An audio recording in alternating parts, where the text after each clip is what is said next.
আসসালামু আলাইকুম। বাংলা সংবাদে সবাইকে স্বাগত জানাচ্ছি। আমি চিন্তিয়া হক। শুরুতেই সংবাদ শিরোনাম। সচিবালয়ে আগুন, টঙ্গী হত্যাকাণ্ড ও ইসকনের আস্ফলন একই সূত্রে গাথা, বলছেন মামুনুল হক। 2 মাসের মধ্যে বাংলাদেশের নতুন রাজনৈতিক দল আসবে, বললেন সার্জিস আলম। এবার সংস্কার প্রশ্নে পিছু হটলে রাজনৈতিক স্থিতিশীলতা আসবে না, বললেন রেজওয়ানা হাসান। এবং সর্বশেষ জানাবো নির্বাচনে অংশ নেওয়া এবং বাধার বিষয়ে কি বলছেন আওয়ামী লীগ নেতারা। দর্শক, শুনছিলেন সংবাদ শিরোনাম, এখন বিস্তারিত। সচিবালয়ে আগুন, টঙ্গী হত্যাকাণ্ড ও ইসকনের আস্ফলন একই সূত্রে গাথা, বলছেন মামুনুল হক। বাংলাদেশ খেলাফত মজলিসের মহাসচিব মাওলানা মোহাম্মদ মামুনুল হক বলেছেন, দেশের স্বার্থবিরোধী ফ্যাসিবাদী আওয়ামী লীগ গোষ্ঠী পালালেও তাদের ষড়যন্ত্র থেমে নেই। সচিবালয়ে আগুন, টঙ্গী হত্যাকাণ্ড ও ইসকনের আস্ফলন একই সূত্রে গাথা। সভাপতির বক্তব্যে মাওলানা মামুনুল হক বলেন, বাংলাদেশ আজ 2 ভাগে বিভক্ত। একই ভাগে ভিনদেশি দালাল, আরেকদিকে দেশপ্রেমিক জনতা। ভিনদেশি চক্র 15টি বছর এক সেবা দাসীকে দিয়ে বাংলাদেশকে জিম্মি করে রেখেছিল। 5 আগস্টের বিপ্লবের পর তারা সেই কৃতদাসকে তুলে নিয়ে গিয়েছে। তারপর থেকে একের পর এক নতুন ষড়যন্ত্র করছে। সচিবালয় অগ্নিসংযোগ তারই একটি অংশ। এর সঙ্গে জড়িতদের বিচারের দাবি জানিয়ে তিনি বলেন, আগুন দিয়ে তোমরা বাংলাদেশের কাগজ পুড়িয়ে ফেলতে পারো, কিন্তু হাজারো মানুষের মনে তোমাদের ব্যাপারে যে ঘৃণা জন্মেছে তা মুছে ফেলতে পারবে না।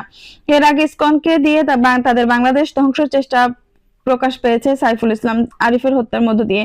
টঙ্গী ইস্তেমায় ময়দানে যারা রাতের গভীরে ঘুমিয়ে থাকা নিরীহ মুসল্লিদের উপর হত্যা ও হামলাকাণ্ড চালিয়েছে, তারা তাবলিগের সাথী নয়, তারা খুনি ও ভিনদেশী শক্তির অংশ। তাদের সহ ফ্যাসিবাদের সকল দোসরদের রুখে দিতে দেশপ্রেমিক যুবকদের কাছে লাগাতে হবে।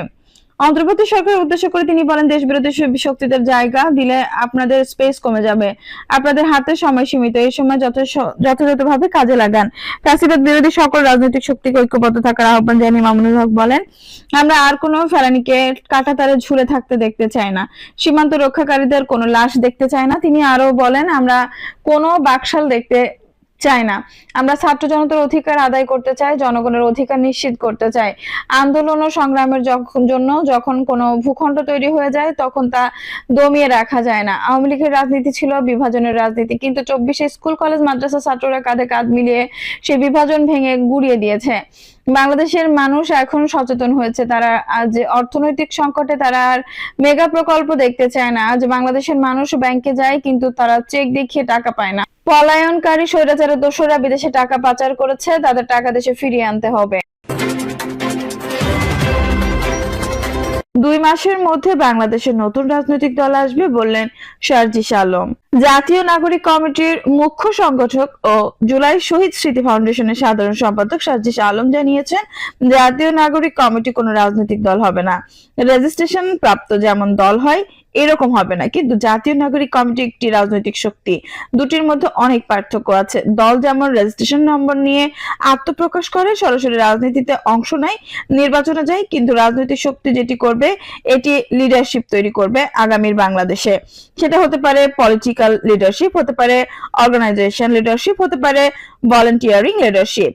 সার্জিস আলম বলেন, বিগত অভ্যুত্থান সর্বশেষ যে জায়গায় গিয়ে শেষ হয়েছে তা শুধু ছাত্রদের মধ্যে সীমাবদ্ধ ছিল না, সেখানে ছাত্র সহ সব বয়সের মানুষ অংশ নিয়েছিল।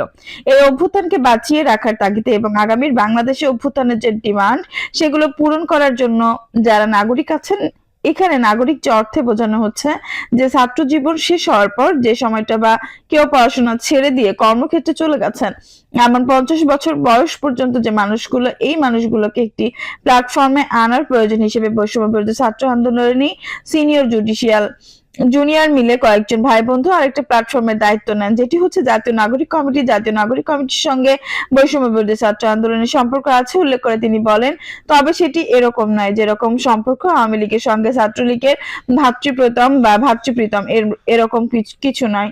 রুট হচ্ছে বৈষম্য বিরোধী ছাত্র আন্দোলন। এখন বৈষম্য বিরোধী ছাত্র আন্দোলন যাদের নিয়ে ডিল করছে, তাদের বয়সটা তুলনামূলক কম, তাদের বয়স 27 থেকে 28 বছরের নিচে।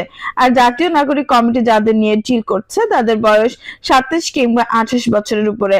সার্জিস আলম বলেন, শেখ হাসিনা প্রতিটি প্রতিষ্ঠানে বিগত 16 বছরে যেভাবে একত্রিতবাদী মনোভাব নিয়ে চলেছেন, এতে বিগত 16 বছরে বাংলাদেশে কোনো লিডার তৈরি হয়নি। তৈরি হয়েছে শেখ হাসিনার দাস, শেখ হাসিনার দালাল কিংবা আমাদের মতো নীরব কিছু দর্শক যারা চুপচাপ সবকিছু সহ্য করে গিয়েছে। তিনি বলেন, আমরা আমাদের জায়গা থেকে মনে করি আগামীর বাংলাদেশের যে প্রতিষ্ঠানগুলো এগুলোকে ডেভেলপ করতে গেলে আগে আমাদের লিডার তৈরি করতে হবে, যাদের ওই ব্যক্তিত্ব থাকবে, এই এডুকেশনাল কিংবা ইন্টেলেকচুয়াল কোয়ালিটি থাকবে, তাদের অর্গানাইজিং ক্যাপাবিলিটি থাকবে এবং লিডার হিসেবে ওই মানসিকতা থাকবে কেউ আমার অনুসারী নন, সবাই আমার সহযোদ্ধা হবেন। এই লিডার তৈরির প্ল্যাটফর্ম প্রয়োজনে আগামীর বাংলাদেশে এই লিডার শুধু পলিটিক্যাল লিডার এমনটা নয়, প্রতিটি ক্ষেত্রে আমাদের লিডার প্রয়োজন। এই লিডার তৈরি কাজটা করবে আমাদের জাতীয় নাগরিক কমিটি, পাশাপাশি এই প্ল্যাটফর্ম একটা প্রেসার গ্রুপ হিসেবে কাজ করবে আগামীর বাংলাদেশে। সার্জিস আলম আরো বলে, 2 মাসের মধ্যে বাংলাদেশের নতুন রাজনৈতিক দল আসবে, এক বা একাধিক রাজনৈতিক দল আসবে। এই অভ্যুত্থানে যারা নেতৃত্ব ছিলেন হয়তো তাদের নিয়েই এই রাজনৈতিক দল আসবে, কিন্তু কেউ যদি ওই রাজনৈতিক দলে যান তারা নাগরিক কমিটি থেকে বের হয়ে যাবেন।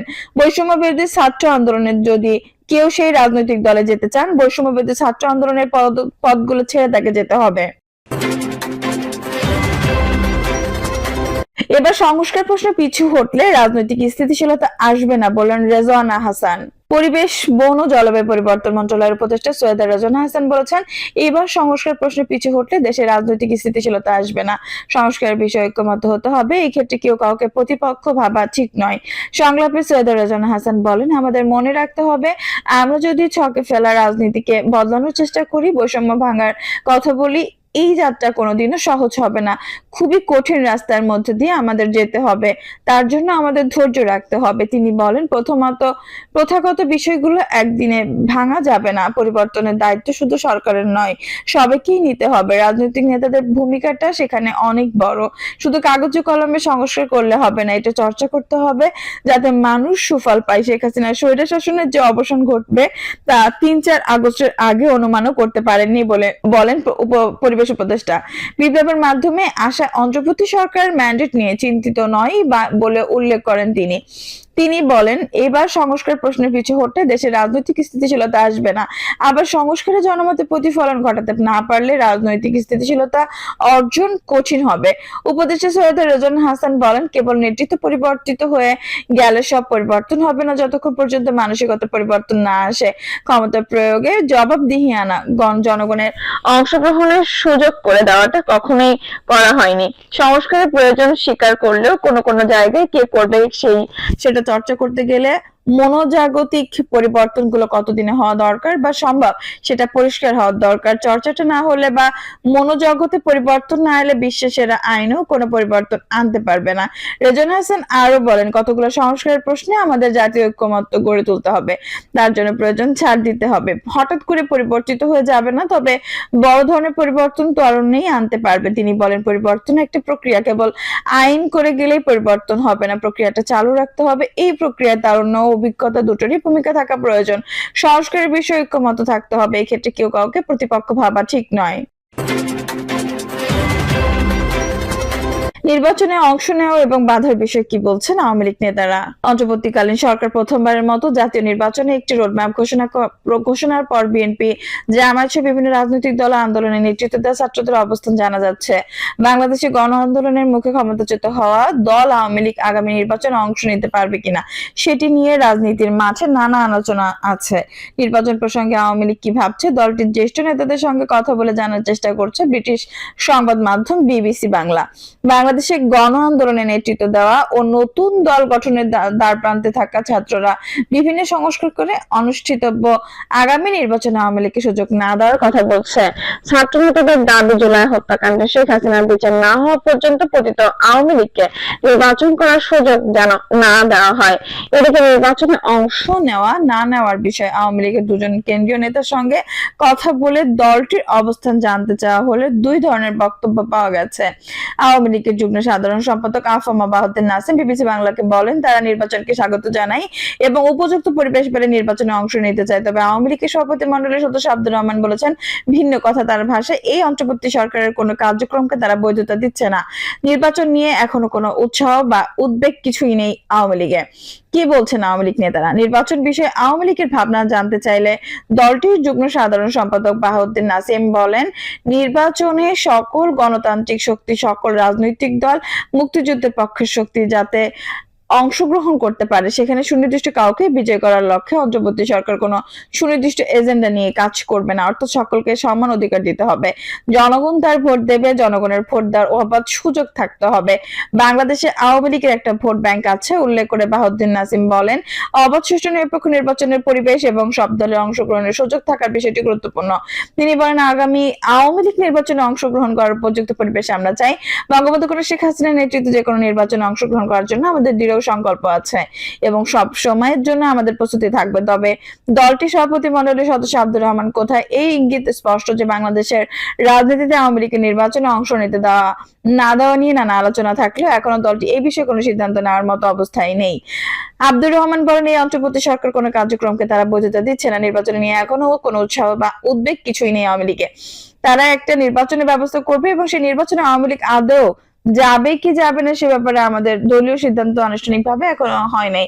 এই সিদ্ধান্ত চূড়ান্ত করবেন দলের দলীয় প্রধান। দর্শক, এই ছিল এখনকার সর্বশেষ সংবাদ। নিশ্চয়ই ভালো লাগলো অবশ্যই একটা লাইক দিন, কমেন্টে মূল্যবান মতামত জানান। সবসময় আমাদের পাশে থাকতে সাবস্ক্রাইব করে বেল বাটনটি অন করে রাখুন। ধন্যবাদ।